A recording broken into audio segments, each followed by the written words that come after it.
Assalamualaikum warahmatullahi wabarakatuh. Kami dari kelompok 7 kelas TIRM 19A akan menjelaskan presentasi mengenai kepemimpinan pendekatan dari segi situasional.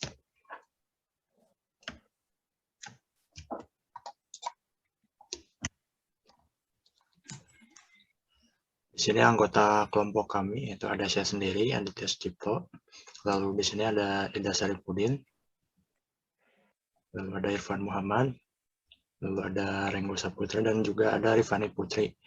Namun di sini karena Rifani Putri telah sedang mengikuti kegiatan Kampus Merdeka, jadi pada mata kuliah perilaku organisasi dibebaskan, dikonversi ya, sehingga tidak perlu lagi mengikuti kegiatan perkuliahan. Namun kami sebagai bentuk apresiasi kami tetap mencantumkan nama Rifani Putri. Oke. Nah, di sini pada materi ini kami akan membahas beberapa topik yang mengenai kepemimpinan pendekatan dari segi situasional.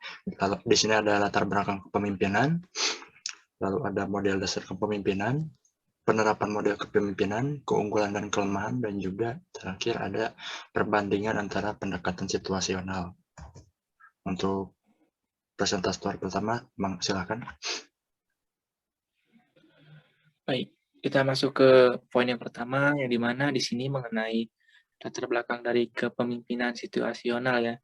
Nah, di sini dijelaskan bahwasanya kepemimpinan situasional ini dikemukakan oleh dua orang ahli. Yang pertama itu Paul Hersey dan Ken Blanchard yang pada tahun 1960-an, di mana dua orang ini mengemukakan bahwasanya kepemimpinan situasional ini adalah gaya ataupun cara. Di sini dijelaskan bahwasanya cara yang digunakan oleh pemimpin untuk mempengaruhi bawahannya agar bekerja sesuai tujuan ataupun teratur. Nah, kalau dibilang gaya kepemimpinan yang jelas berarti gaya atau mengatur ataupun cara suatu pemimpin atau leader yang akan mengatur bawahannya ya, yang dimana ini akan mengikuti dari leadernya sendiri. Nah, di sini ada beberapa ahli yang seorang ahli mengemukakan bahwasanya berpendapat bahwa pemimpin adalah orang yang memimpin kelompok 2 orang atau lebih, baik itu organisasi maupun keluarga. Tentu saja benar ya, yang dimana yang disebut di sini adalah pemimpin itu bisa lebih dari 1 orang ataupun 2 orang. Bisa dibilang dari bagian di sini, bagian A ataupun bagian A, bagian B, yang dimana itu berbeda-beda pemimpin ya.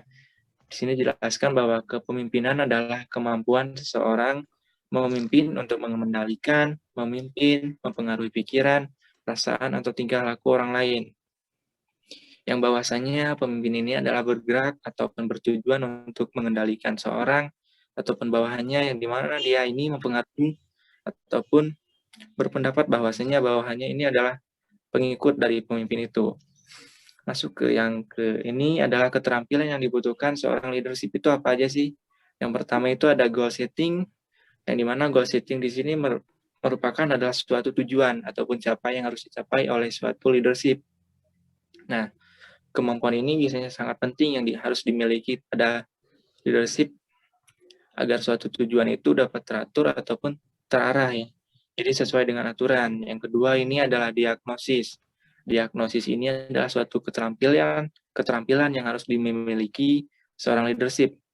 Yang dimana keterampilan ini adalah suatu sikap belajar ataupun menganalisa suatu tindakan atau tingkah laku yang dilakukan seorang bawahan. Jadi suatu pemimpin ini harus menganalisa diagnosis terlebih dahulu bahwanya itu seperti apa. Yang ketiga di sini adalah poin yang matching, yang dimana matching ini adalah suatu keterampilan yang harus dimiliki suatu leadership kepemimpinan, yang dimana di sini ada menyesuaikan gaya ataupun kemampuan yang dimiliki suatu bawahannya. Jadi suatu leadership itu tidak semata-mata seorang leadership, yang dimana harus menempatkan seseorang itu harus sesuai dengan kemampuannya. Baik, selanjutnya.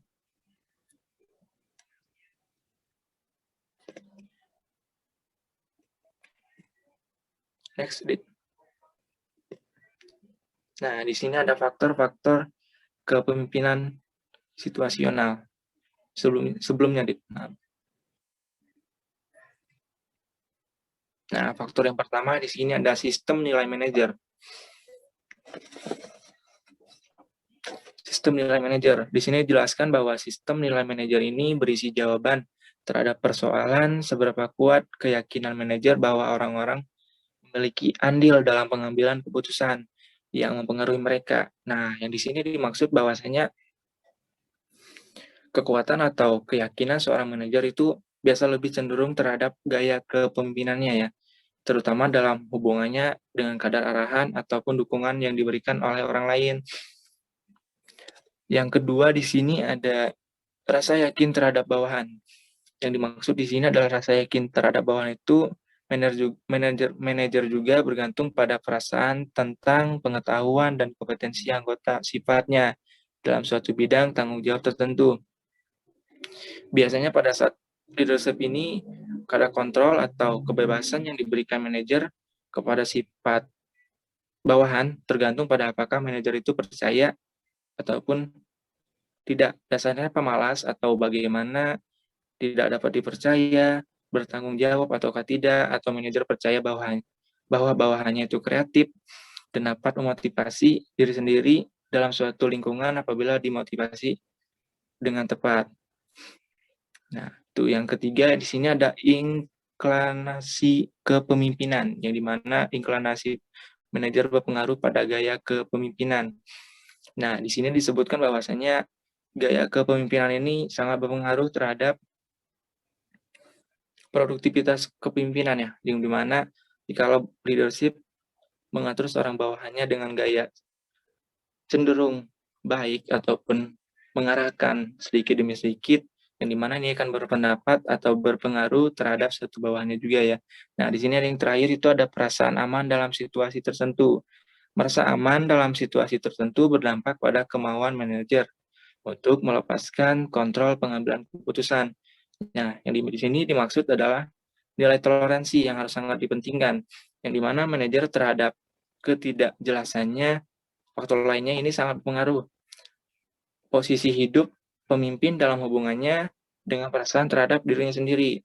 Yang dimaksud dengan di sini adalah leadership di sini harus menyesuaikan dengan keadaan lingkungan sekitar. Bila mana dia sedang kondisinya tidak baik, melainkan dia sedang bekerja terhadap lingkungannya, jadi harus disesuaikan agar tidak berpengaruh terhadap hasil yang dikerjakan terhadap bawahannya. Akan dijelaskan oleh rekan saya, silakan.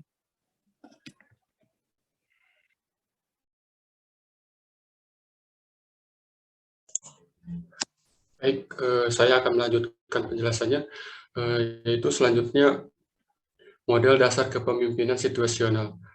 Model kepemimpinan situasional adalah teori kepemimpinan yang menyarankan model manajemen yang berbeda-beda serta disesuaikan dengan situasi yang ada. Berikut model kepemimpinan menurut 3 teori yang berbeda, diantaranya yaitu 1, model kepemimpinan kontingensi. Model kontingensi, keefektifan kepemimpinan dikembangkan oleh Piller.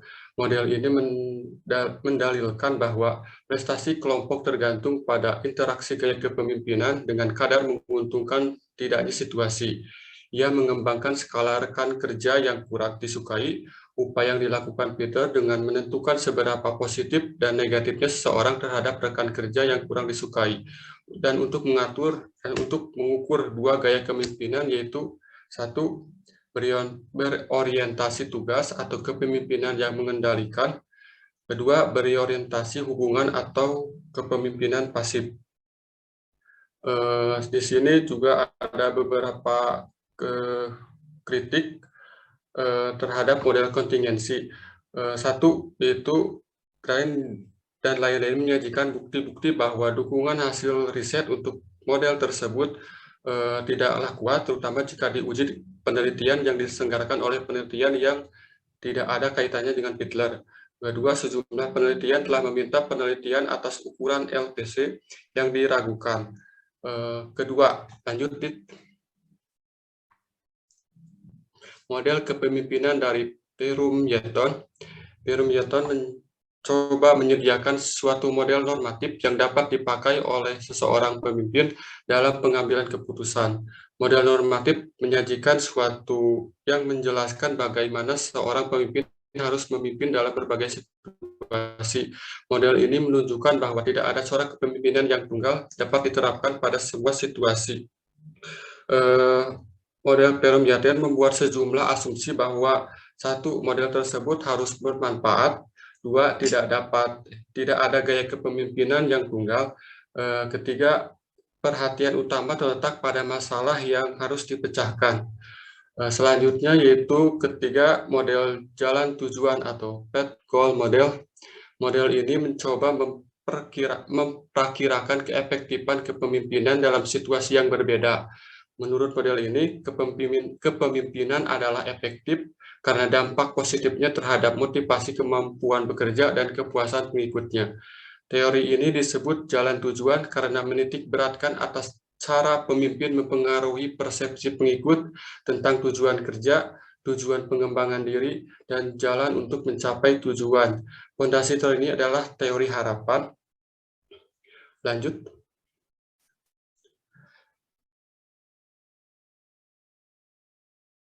Persamaan dari tiga model yang tadi dijelaskan, yaitu terdapat tiga persamaan, yaitu satu, memusatkan perhatian pada dinamika kepemimpinan. Dua, telah mendorong adanya riset tentang kepemimpinan. Tiga, tentang kontroversial karena masalah pengukuran, terbatasnya pengujian riset, atau berbagai hasil riset yang berlawanan. Lanjut. Perbedaan dari pendekatan situasional. Terdapat tiga perbedaan dari kepemimpinan tiga teori tadi yang dijelaskan, yaitu satu, model kontingensi Fiedler, gaya kepemimpinan berorientasi tugas, berorientasi hubungan. Faktor situasinya yaitu struktur tugas, hubungan pemimpin anggota, kriteria yang diperoleh yaitu keefektifan dalam berkelompok. Kedua, model Peromyatan, gaya kepemimpinannya yaitu otokratis, konsultatif, dan kelompok. Faktor situasi yang mendukung yaitu kualitas keputusan, persyaratan informasi, struktur masalah, serta penerimaan pengikut atas keputusan, dan juga kebersamaan tujuan pengikut dan organisasi. Kriteria perolehannya yaitu kualitas keputusan, penerimaan keputusan oleh pengikut, serta waktu untuk mengambil keputusan. Ketiga, yaitu model jalan tujuan, yaitu gaya kepemimpinannya direktif, suportif, partisipasif, dan berorientasi prestasi. Faktor situasinya yaitu meliputi karakteristik pengikut, faktor lingkungan, dan kriteria perolehannya yaitu kepuasan. Lanjut. Penerapan model kepemimpinan yaitu terdapat keberhasilan suatu usaha tidak terlepas dari peran pemimpin. Menurut Yukel, tahun 2002 melaporkan bahwa beberapa penelitian tentang peranan pemimpin dalam hubungannya dengan kepuasan kerja, seperti Weiner dan Mahoney tahun 1987 menyatakan bahwa kepemimpinan berperan dalam peningkatan ROA atau Return on Asset. Menurut Thomas, menyatakan bahwa kepemimpinan berperan terhadap peningkatan profit margin. Sedangkan menurut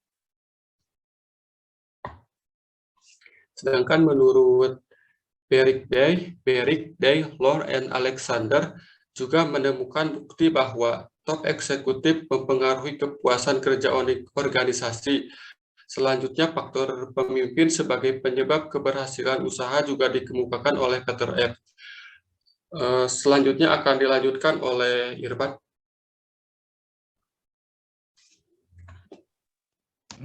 Baik, selamat malam semuanya. Setelah tadi dijelaskan oleh rekan saya, ada beberapa penerapan model kepemimpinan. Tadi sudah banyak pembahasan tentang model kepemimpinan dari semua literatur yang ada. Di sini juga tadi setelah dibahas dari Yuki pada tahun 2002 di halaman 340 tentang peranan pemimpin dalam hubungan dengan kepuasan kerja. Jadi di sini tuh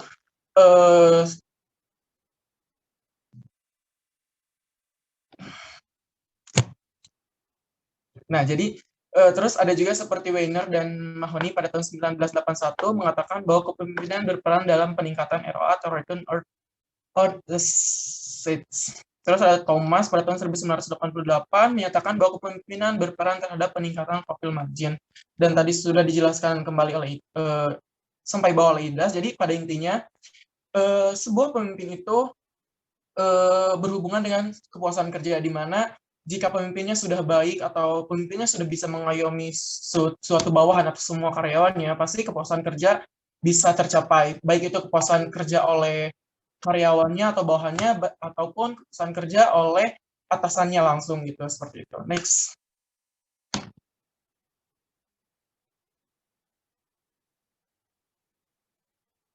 Terus di sini ada yang namanya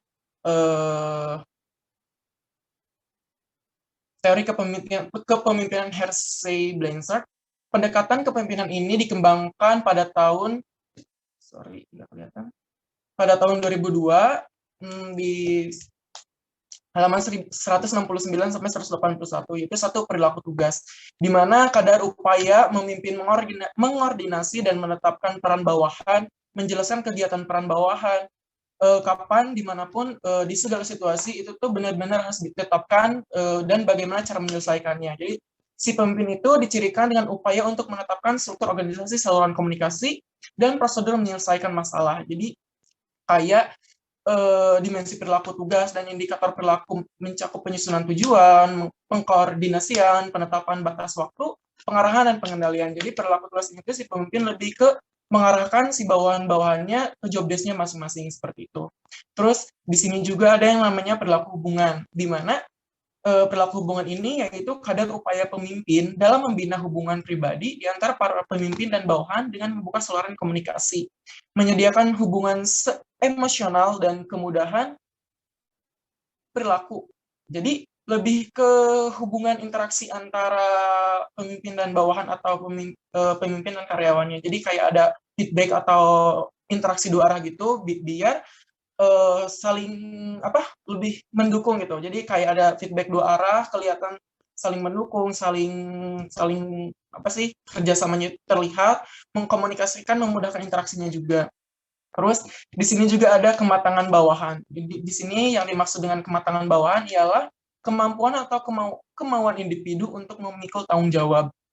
Jadi bukan masalah pemimpin aja. Jadi di sini tuh menurut pendekatan teori dari Hersey-Blanchard, jadi kematangan bawahan juga diperlukan agar tercapainya tujuan dari metode kepemimpinan ini, seperti itu. Nah, terus di sini juga ada yang namanya kombinasi perilaku tugas dan perilaku hubungan menghasilkan 4 gaya, yaitu satu telling atau tinggi tugas dan rendahnya hubungan perintah kerja atau instruksi.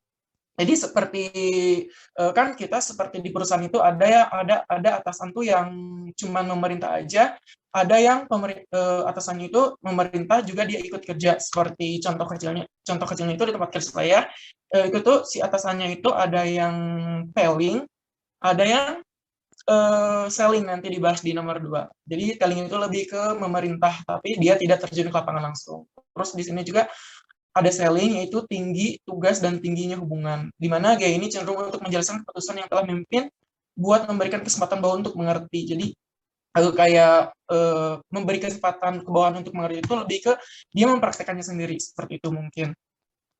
Terus ada juga participating, yaitu rendah tugas dan tingginya hubungan. Jadi lebih ke gaya ini tuh cenderung memberi kesempatan bawahan untuk saling bertukar pendapat gitu. Jadi kayak misal di tempat contohnya di tempat kerja saya, kayak ini tuh harusnya gini, gimana nih kalau menurut kalian, apakah ini perlu ditambahkan ini untuk menghasilkan biar efektif. Terus kayak kita udah punya proku nih, di prokunya itu 10 menit di inkubasinya, kita coba dengan 5 menit tapi yang lainnya ditambahin gitu. Jadi lebih ke ada feedback gitu.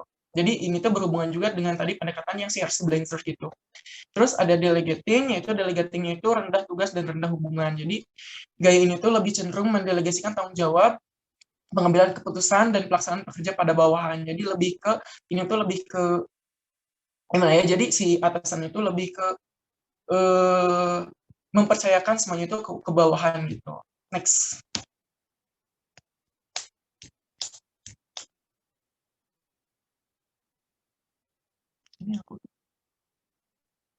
Nah, di sini juga ada implementasinya. Salah satu yang terkenal ada yang dikemukakan oleh Ben Sat, yaitu satu directing, yaitu gaya tepat apabila kita dihadapkan dengan tugas yang rumit dan staf kita belum memiliki pengalaman dan motivasi untuk mengerjakan tugas tersebut. Jadi kayak jadi si pemimpin ini tuh harus siap dengan keadaan situasi. Jadi kayak kalau ada masalah di suatu pekerjaan atau di suatu organisasi, jadi jika bawahannya atau anggotanya itu belum mengerti, si atasan itu harus siap dengan situasi itu gitu. Jadi harus bisa out of the box gitu. Dan terus di sini juga ada coaching. Pemimpin tidak hanya memberikan detail proses dan aturan kepada bawahan, tapi juga menjelaskan mengapa sebuah keputusan itu diambil, mendukung proses pengembangan, dan juga menerima berbagai masukan dari bawahan. Jadi kayak coaching itu lebih ke si pemimpin itu kayak lebih menjelaskan kenapa keputusan itu perlu diambil. Jadi lebih ke memberikan gimana ya pandangan sudut pandang gitu loh. Jadi kayak contoh kecilnya mah kayak misal nih saya di tempat kerja tuh proses pengambilan darah itu seperti ini. Jadi harus di sini, dan terus itu tuh harus begini. Jadi gitu. Jadi keputusan itu diambil terus kan harus dibahas dulu kayak jangan terlalu ini, itu kan berakibat itu harus seperti ini. Gitulah lebih ke proses perkembangannya gitu. Terus kalaupun ada dari bawahnya tuh, Bu, kenapa gini, nah si pemimpin juga harus siap menerima masukan dari bawahan gitu. Jadi biar ada feedback-nya gitu. Terus ada juga supporting, yaitu sebuah gaya di mana pemimpin memfasilitasi dan membantu upaya bawahannya dalam melakukan tugas. Jadi kayak misal nih kita di lapangan perlu apa, kita lapor ke atasan kita harus menyediakan barang-barang yang kita perlukan gitu. Contoh kecilnya, misal kita perlu swab. Nah, berarti si pemimpin kita harus menyediakan itu gitu. Nah, terus gitu itu dalam segi fasilitas, terus dalam segi membantu upaya.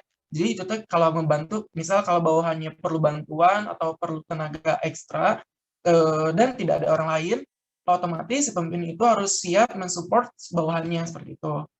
Terus ada delegating, yaitu sebuah gaya di mana seorang pemimpin mendelegasikan seluruh wewenang dan tanggung jawabnya kepada bawahan. Jadi kayak misal dia lagi cuti atau lagi WFH gitu, otomatis dia nggak bisa ada di kantor, otomatis dia mendelegasikan seluruh kewenangannya itu ke karyawan yang dia percaya dan tentunya sudah di pelatihan sebelum-sebelumnya gitu.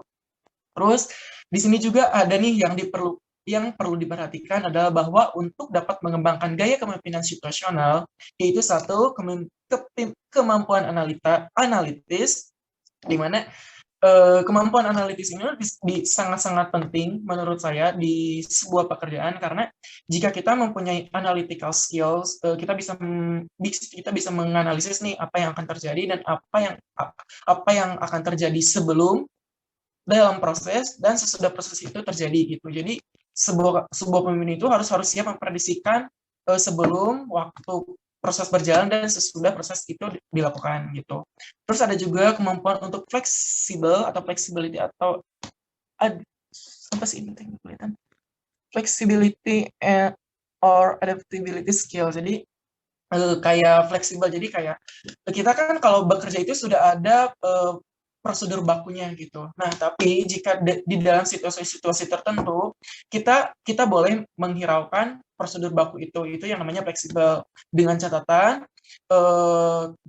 ketika kita fleksibel, kita tetap memperhatikan disiplin-disiplin dalam pekerjaan seperti itu. Meskipun tidak, misal pekerjaan itu harusnya dilakukan A, B, C, D, E sampai Z gitu beruntut. Tapi ketika kita dihadapkan dengan situasi yang tidak memungkinkan atau sampelnya itu belum ada, kita bisa loncat dulu ke E untuk memaksimalkan waktu biar tidak ada waktu yang terbuang seperti itu. Terus ada juga kemampuan berkomunikasi atau communication skill, di mana sebuah pemimpin itu harus memiliki skill ini, di mana karena komunikasi itu nomor satu. Jadi gimana ya? Jadi kayak kalau seorang pemimpin tidak mempunyai komunikasi skill yang baik, otomatis hubungan dengan bawahannya itu seharmonis yang punya skill komunikasinya itu bagus gitu. Next.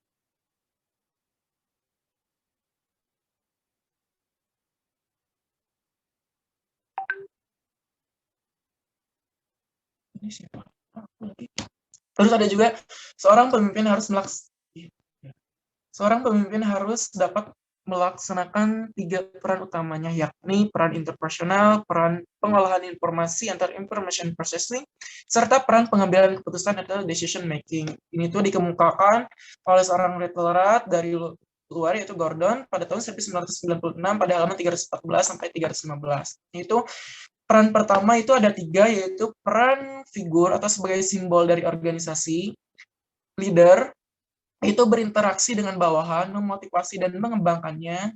3, liaison, yaitu menjalin suatu hubungan kerja dan menangkap informasi untuk kepentingan organisasi. Jadi peran pertamanya itu ini tuh sangat penting, di mana sebuah pemimpin itu harus mencirikan dalam suatu organisasi. Sebagai contoh kecil mungkin kembali lagi ke kerjaan saya, jadi kayak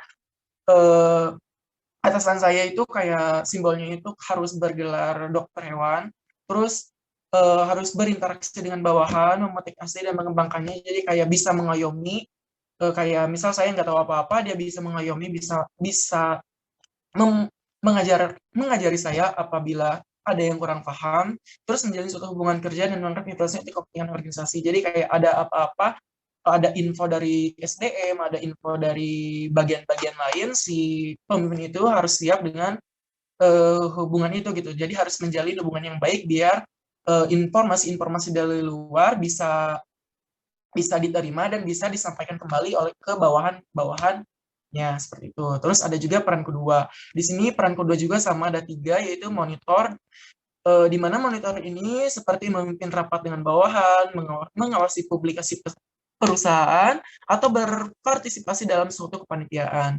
Terus ada juga disseminator, menyampaikan informasi, nilai-nilai baru dan fakta kepada bawahan. Terus ada juga spokesman atau juru bicara, atau memberikan informasi pada orang-orang di luar organisasinya. Jadi kayak di peran kedua ini tuh lebih ke proses terjadinya di dalam organisasi itu yang sedang berjalan, seperti itu. Jadi kayak memonitor, jadi kalau ada apa-apa langsung didiskusikan baiknya gimana dan itunya seperti apa gitu. Terus ada juga menyampaikan nilai baru pada fakta kepada bawahan. Jadi kayak kalau ada perubahan proku itu harus langsung disampaikan. Terus kalau ada nilai-nilai perusahaan yang harus ditingkatkan itu harus disampaikan. Terus juga juru bicara memberikan informasi pada orang-orang di luar organisasinya. Jadi kayak dari seksi ini ke seksi ini itu harus disampaikan gitu, biar kalau seksinya saling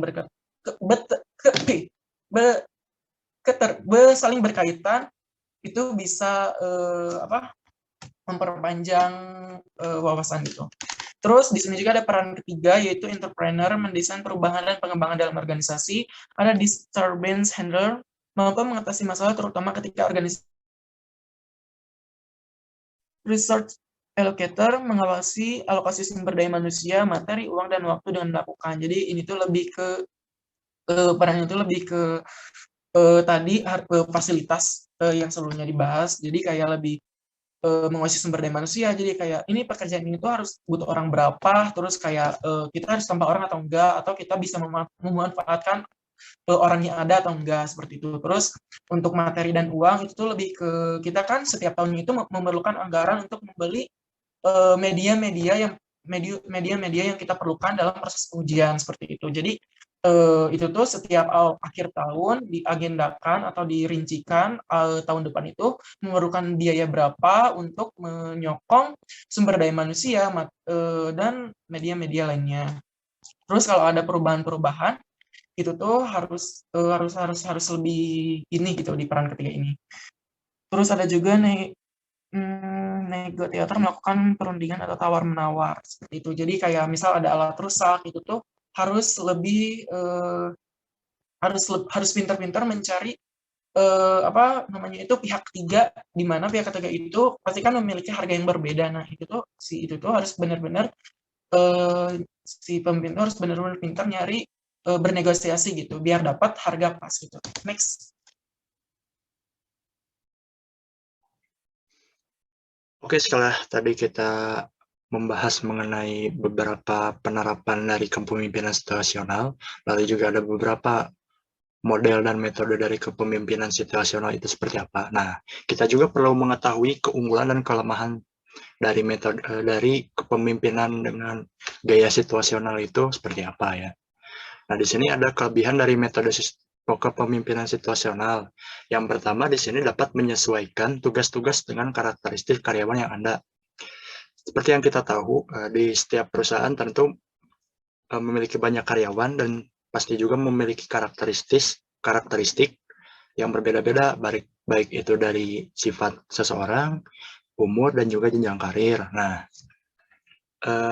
oleh karena itu seorang pemimpin dengan tipe kepemimpinan situasional harus dapat menyesuaikan tugas-tugas yang diberikan dengan karakteristik yang ada. Tentunya akan berbeda dengan karyawan yang sudah lama bekerja di perusahaan tersebut dengan karyawan-karyawan yang baru. Pasti pendekatan metodenya itu akan berubah-ubah tergantung dengan orang yang akan kita beri tugas gitu. Lalu yang kedua, dengan arahan yang tepat pada bawahan akan mengembangkan keterampilan bawahan sesuai dengan misi dan motivasi. Karena pendekatannya secara personal, maka pasti seorang pemimpin bakal mengetahui metode yang pas untuk mengembangkan keterampilan setiap karyawannya. Artinya dengan metode yang tepat tersebut, perlahan-lahan tentu karyawan akan termotivasi gitu untuk meningkatkan kemampuan, skill, dan kinerja pada perusahaan tersebut. Nah, yang ketiga, dapat menyelaraskan kinerja antara atasan dan bawahan dengan baik, karena pemimpin memahami keinginan bawahan. Ya, seperti yang tadi, karena pemimpin pendekatannya secara personal, baik dari beberapa orang, maka tentu dari apa yang ia ketahui, seorang pemimpin pasti mengetahui apa yang diinginkan oleh setiap karyawannya tersebut, dan dengan mayoritas suara yang baik, yang banyak, tentu seorang pemimpin dapat menyesuaikan ya kinerja yang tepat. Apakah kita mau melakukan percepatan atau penyesuaian agar kinerja yang dilakukan dapat berjalan dengan baik. Yang keempat, di sini membantu pemimpin lebih peka dalam melakukan analisa kondisi perusahaan mengenai situasi dengan cepat dan efektif. Karena seorang pemimpin situasional itu cukup paham ya dengan situasi dan juga keadaan perusahaan, maka dilakukan analisanya cukup mudah.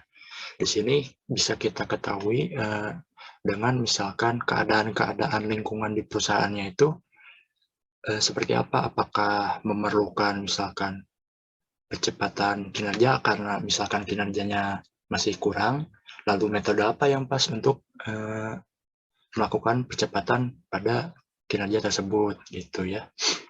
Jadi dapat menyesuaikan dengan situasi yang ada, baik itu jika sedang optimal seperti apa ya tindakan yang perlu dilakukan, lalu jika ada hambatan-hambatan seperti apa ya kondisi yang perlu dilakukannya seperti itu. Nah, lalu di sini ada kelemahan pada pemimpinan situasional. Tentu selain ada kelebihan pasti ada kelemahan ya.